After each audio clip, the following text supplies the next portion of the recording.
शंभूराजे, तुम्ही बादशांचा कंठा घेतला नाही? आबासाहेब, त्यांचा कंठ गळ्यात घातला असता तर आई भवानीच्या कवड्यांच्या माळेजवळ तो शोभला नसता आणि पटलाही नसता. शपाश शंभूबाळा, पण खुबीनं नाही म्हणालात ना? हो आबासाहेब.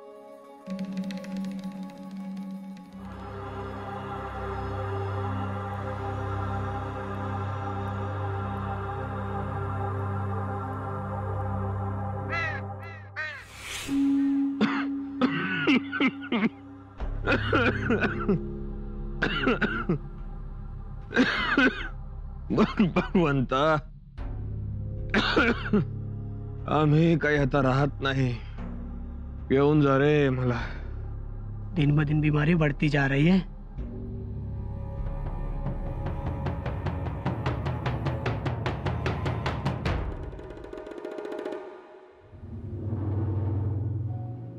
शंभूराजे, आता नीट ऐका. आपली इकडनं सुटका नाही हे निश्चित. त्या औरंगजेबाची नियत फिरली. बाहेरही तीच चर्चा आहे, आपणास ठार मारणार म्हणून. आम्हासही खात्री आहे. पुरते फसलो आपण. मग आता बाहेर कसं पडायचं? पहिल्यांदा हवेलीतून बाहेर पडायचं म्हणजे 2 पहारे मोडायचे. पहिला फौलाद खानचा, आणि दुसरा? फौलाद खानाच्या वरही बादशाहनं एक गुप्त पहारा ठेवला असणार, एवढं नक्की. आता ह्या 2 पहाऱ्यातून बाहेर पडायचं आणि त्यानंतर आग्र्यातून बाहेर पडायचं. आता आग्र्यातून बाहेर कसं पडायचं, कुठे पडायचं, आणि आग्र्यातून बाहेर पडल्यानंतर राजगडापर्यंतचं अंतर विजेच्या वेगानं कापायचं. हे 3 टप्पे, पण 3ही भयंकर टप्पे. मग बाहेर कसं पडावं? तेच सुचत नाहीये. आम्ही असे इथे या बंदीखान्यात अडकून पडलेलो, आणि शंभूराजे, अशी परिस्थिती असा अघटित पूर्वीही घडून गेलंय. द्वापार युगात. कृष्ण जन्माचं? होय. एक बाप त्याच्या मुलाचा जीव वाचवण्यासाठी तळमळत होता, आणि दुसऱ्या बाजूने तो कंस त्याचा जीव घेण्यासाठी आसूसला होता. तो आधार पाऊस पडत होता. यमुनेला पूर आला होता. अशा वेळी वासुदेवानं त्या पोराला पाठीत ठेवला, पाठी डोक्यावर ठेवली आणि यमुनेच्या पाण्यात उतरला. त्याने यमुना पार केली आणि बाळकृष्णाला गोकुळात सोडला सुखरूप. त्यांनी त्याची जबाबदारी पूर्ण केली. मग इथे वासुदेव कोण होणार? तुम्ही. आम्ही? होय शंभूराजे, तुम्ही. तीच यमुना, तोच कंस, तीच रात्र आणि तोच भयान अंधार, आणि वासुदेव तुम्ही. आबा. शंभूराजे, हे बघा, आम्ही असे इथे आत अडकून पडलो आहोत, पण तुम्ही बाहेर जाऊ शकता. तुम्हाला या सगळ्या हालचाली करायच्या आहेत. आता काय करायचं, कसं करायचं ते आम्ही तुम्हाला सांगत जाऊ, आणि तुम्ही अजिबात काळजी करू नका. बहिरीजी नाही, रघुनाथ पंत, सर्जेराव जेधे सगळे तुमच्या बरोबर आहेत. सुनो सुनो सुनो, आगरा के नगरजनों और कुश्ती के चाहने वालों, परसों सुबह के दूसरे प्रहर में शाही बाग में अली हसन और जलाल खान की कुश्ती का जंगी सामना होने वाला है. कुस्ती? कुस्ती? पण औरंगजेब बादशाहशी. हो आबासाहेब, पण आबा, निकाली करायची आणि बादशहाला करायचा म्हणून करायचा चितपट.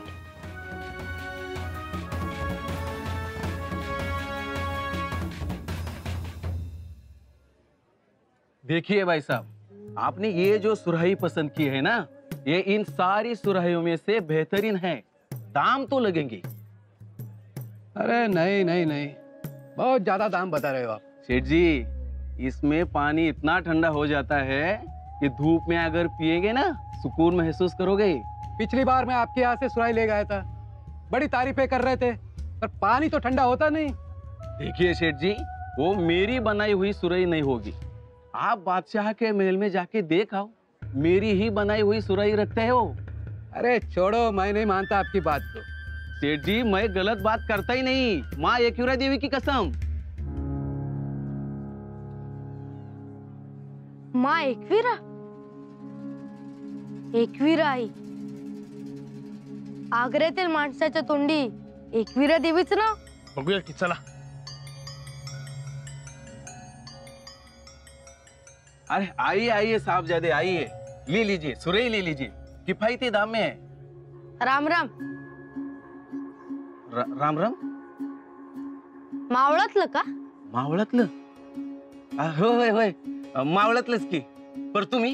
हे शंभूराज, शिवाजीराजांचा लेख. अरे वा वा वा वा वा, म्हणजे घरची माणसं भेटली म्हणायचं की. अहो, साक्षात शिवाजी राजाचा लोक आमच्या समोर उभा आहे. नशीब उघडलं बघा आमचं. बरं ओळखलं तुम्ही. हा, एकविरा देवीचं नाव घेतलं म्हणून ध्यानी आलं. केव्हापासून राहता आग्र्यात? ही दुसरी डुई. लहान होतो तेव्हा बापा बरोबर आलो होतो. काळूजी कुंभार म्हणतात मला. आग्र्यातली सगळी लोक काळू सुरईवालाच म्हणतात. कुठे राहता? या काय, तो दूर दिसतोय ना तिथं, तो जो दूर आहे ना, तो आपल्याच भट्टीचा दूर आहे. घ्या सुरई, घ्या सुरई पाहिजेच होती की, द्या. हे आमचे काका हिरोजी फर्जन काका. राम राम. असं असं. अहो घ्या की, आणि दाम न गा मला.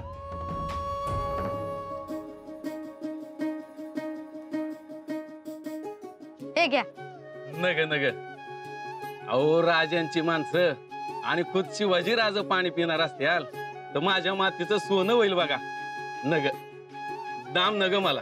अहो राहू द्या, महाराजांच्या तर्फे अजून सुरई लागतील.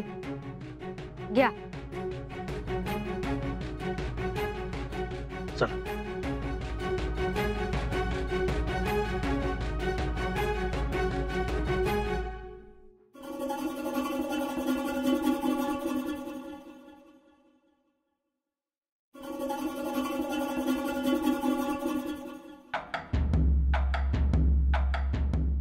शिवाजीराजे, शिवाजीराजे.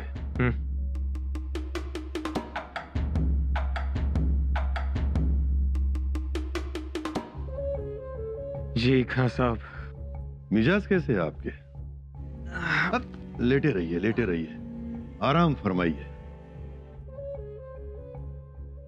हाँ साहब, आदाब. आपके हालात कुछ दुरुस्त नहीं लग रहे.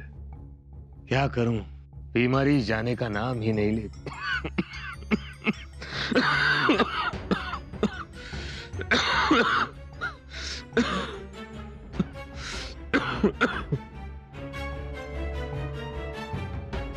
राजे साहब, आप आराम फरमाइए, बातें कम कीजिए. हकीम साहब ने अब बहुत असरदार दवा दे दी है. दवाइयां खा खा कर थक गए हैं हम. मगर खां साहब, इस सब की वजह से आपको बहुत तकलीफ हुई, बहुत दुख दिया हमने. नहीं नहीं, कोई बात नहीं, सब कुछ ठीक हो जाएगा. हम आपको एक खबर देने आए थे. आपने बादशाह सलामत से गरीबों में मिठाई बांटने की इजाजत मांगी थी. नहीं मंजूर हुई. अरे राजे, उन्होंने इजाजत कबूल कर ली है. खां साहब, उपकार किए, बड़े उपकार किए. सच में बादशाह सलामत बड़े दयालु है. और खां साहब, आप तो आप हैं. जैसे नाम फौलाद खान, वैसे काम भी. मुझे एक बात समझ में नहीं आई,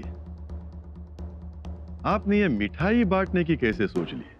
खां साहब, जब दवा काम नहीं करती तब दुआ काम करती है. गरीबों को मिठाइयां बांटने से उनकी दुआएं लगती है और वो भगवान जल्दी सुनता है. सही फरमाया आपने. और दूसरा कौन सा रास्ता है हमारे पास?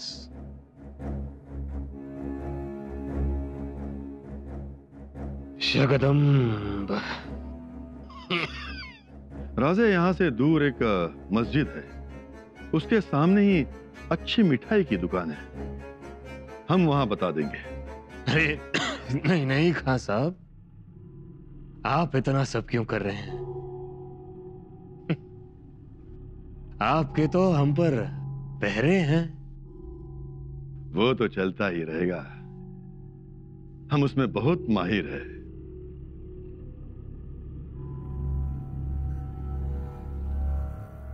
शंभू राजे कहीं दिखाई नहीं दे रहे हैं। शंभू राजे? हम आसाम होंगे यहीं कहीं पर। बच्चा है, नई जगह देखने का मन करता होगा। और देखिए ना, हम यहाँ ऐसे बीमार पड़े हुए हैं, अकेले ही निकल जाते हैं कभी कभार सैर करने के लिए। बस आते ही होंगे। ठीक है, खुदा हाफिज। हाँ साहब, हम चाहते हैं कि मिठाई की पहली टोकरी आपके घर जाएगी। इनकार मत कीजिए, हमें सुकून पहुंचेगा। ठीक है।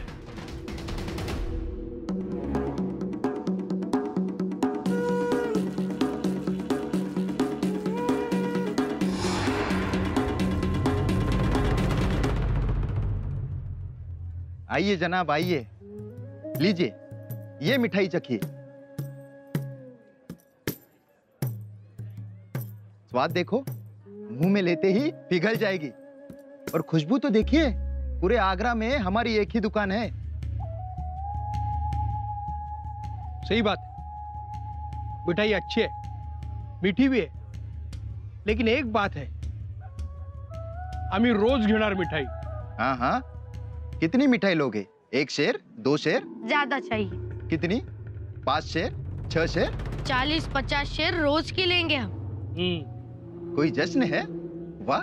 माफ कीजिए, जश्न तो नहीं। फिर?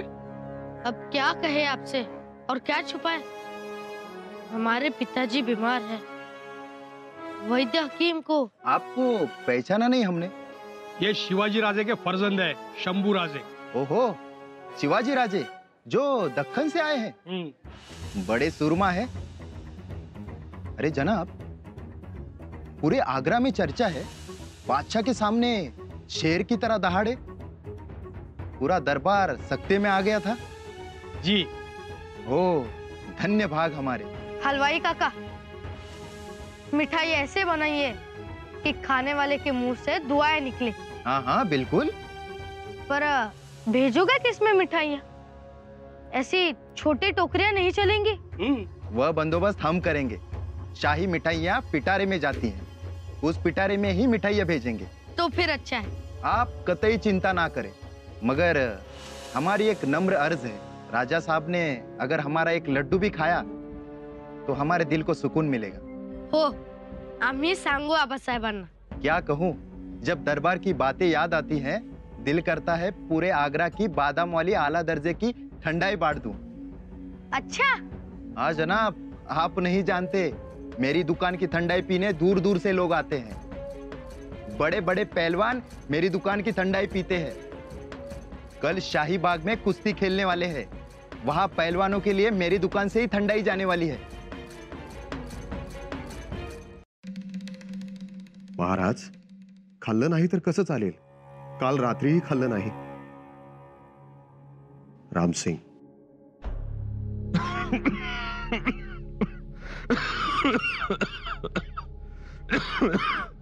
तुम्ही लोक आता आम्हाला सुखानं जाऊ द्या। महाराज,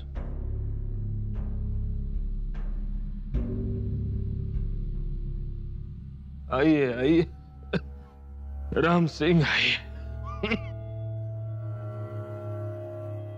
महाराज, आपकी तबीयत तो हमारी मानिए, थोड़ा खा लीजिए। घास फिर तो सवई के लिए।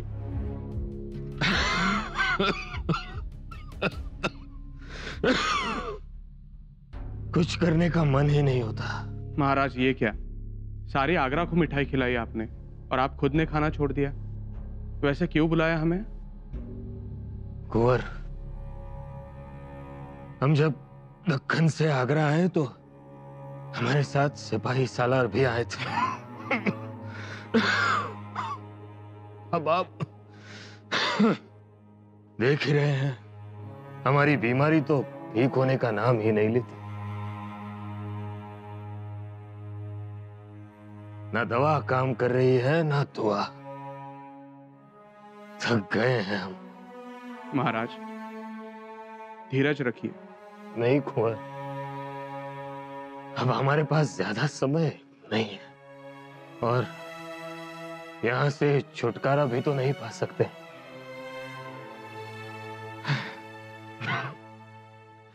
तो सवाल यह है कि इन रसालों का और हर रोज का खर्चा, दान धर्म का खर्चा अब हमसे संभलता नहीं। कुंवर जी, अब हम राजा भी तो नहीं रहे। महाराज, दिल छोटा ना करे। हमारे आदमी ही हमसे कह रहे हैं कि हमारी वजह से वो फंस गए।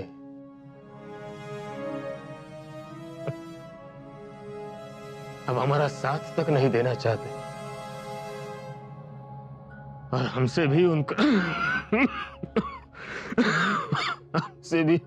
उनका खर्चा संभला नहीं जाता। तो क्या चाहते हो आप? कुंवर जी, आप अगर बादशाह सलामत से बातचीत करके रसालों को वापस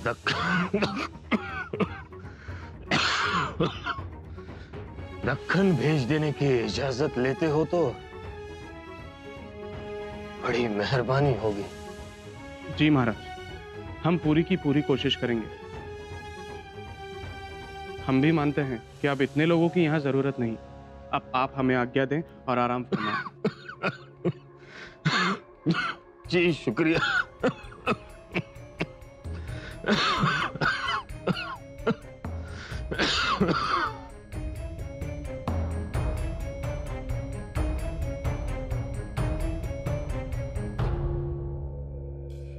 राम सिंह।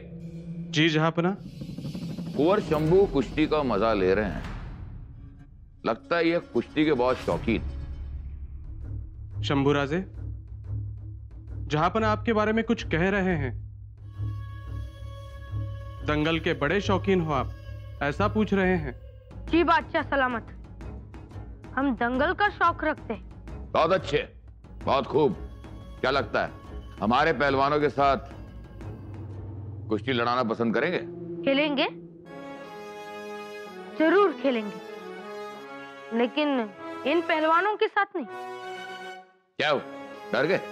जी नहीं जहांपना, ऐसे पहलवानों को तो हम अपने हाथों से इनाम अकराम देते और इनसे खेलने में हमारी कोई शान नहीं। तो फिर? अगर हमारे बराबरी का कोई पहलवान या शहजादा हो तो हम अभी के अभी लंगोट पहनकर अखाड़े में उतरने के लिए तैयार हैं।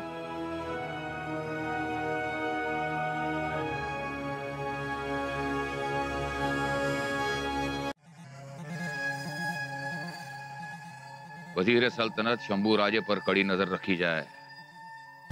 वो लड़का बहुत तेज है, चालाक है। जी जहांपना, पहले दिन से उसकी चालाकी नजर आ रही है। सिवा से भी ज्यादा शातिर और होशियार हो। लेकिन गुस्सा इस बात का है कि एक छोटा सा बच्चा शहंशाह के सामने बेखौफ होकर बात करता और दूसरी तरफ हमारी औलाद फरजत वो अमरूद का मजा लूट रहा है। जहांपना, शंभू का दरबार में आना जाना बंद करें, उसकी हाजिरी बंद करें। बिल्कुल नहीं, लेकिन इतना खबरदार रहना कि उसकी हर हलचल पर नजर रखना। जी हुजूर। एक और बात, उसके दिन का हर लम्हा कैसे गुजरता है उसका एक एक हिसाब रखना। एक खुशखबर है जहांपना, फिदाई हुसैन की हवेली का काम तकरीबन पूरा होने को है। बहुत खूब, तो वाकई खुशखबर है। जहांपना, आपने तय कर लिया है? हाँ वजीर, अब तो उसे अव्वल मंजिल तक पहुंचाना ही होगा, तभी हम चैन की सांस ले पाएंगे। इंशाअल्लाह। शिवा के साथ साथ शंभू को भी खत्म किया जाएगा।